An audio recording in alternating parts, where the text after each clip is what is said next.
Guys ఒక 1 వీక్‌గా last 1 వీక్‌గా నాకు మనుషుల మీద చాలా విరక్తి వచ్చేసింది. ఎందుకంటే మా స్ట్రీట్‌లో మా పక్కన స్ట్రీట్‌లో ఒక డాగ్ ఉందనమాట.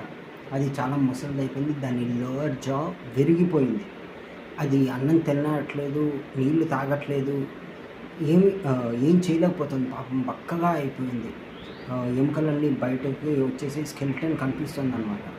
కానీ అది కరవలేదు కూడా. అది అందరికీ తెలుసు ఆ విషయం. అది జస్ట్ నీడలో వచ్చి పడుకుంటుంది ఒక షాప్ ముందు. అంతే. తన్నడం మొదలెట్టారు దాన్ని. తన్ని తరిమేస్తున్నారు. అది మిమ్మల్ని ఏమన్నా అడిగిందా? మీ ఆస్తులు ఏమన్నా అడిగిందా? అన్నం పెట్టమని అడిగిందా? నీళ్లు పోయమని అడిగిందా? ఏమీ లేదు. ఒక్కసారి మీ లైఫ్‌ని మీరు ఊహించుకోండి.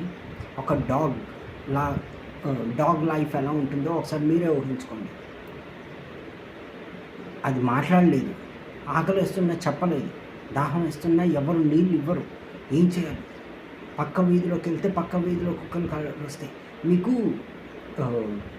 మీరు అన్నం అది ఒకవేళ అడిగినా నోరు తెరిచి దానికి మాటలు వచ్చి అన్నం పెట్టండి అని అడిగినా మీరు అన్నం పెట్టరు. మనుషులు.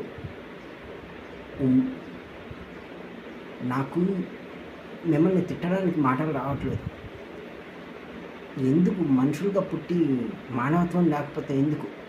మీరు అన్నం పెట్టలేరు, నీళ్ళు కూడా ఇవ్వలేరు. ఒక్క హెల్ప్ చేయండి చాలు.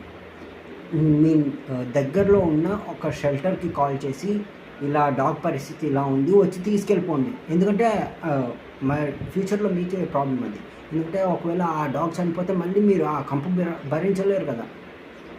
మనిషిలాగే మాట్లాడుతున్నాను, నేను మీలాగే మాట్లాడుతున్నాను. ఆ కంపు భరించలేరు కదా. దాన్ని చంపేది మీరే. మీలాంటి వల్లే ఆ డాగ్స్ అనేవి చనిపోతున్నాయి. వాటర్ పెట్టడానికి ఏమైంది? సమ్మర్ ఇది. ఒక్కసారి మీ లైఫ్ని మీరు ఇమాజిన్ చేసుకోండి. మీరు ఒక స్ట్రీ డాగ్‌గా జీవితాన్ని గడపగలరా? ఒక్కరోజు గడుపుతారా? ఇమాజిన్ చేసుకోండి. అయితే మా పక్క వీధిలో ఒక స్ట్రే డాగ్ ఉంది. దాని లోయర్ జా విరిగిపోయింది. నేను 2-3 డేస్ నుంచి అబ్జర్వ్ చేస్తున్నాను. దానికి బిస్కెట్స్ పెట్టడానికి ట్రై చేస్తున్నాను, వాటర్ పెట్టడానికి ట్రై చేస్తున్నాను.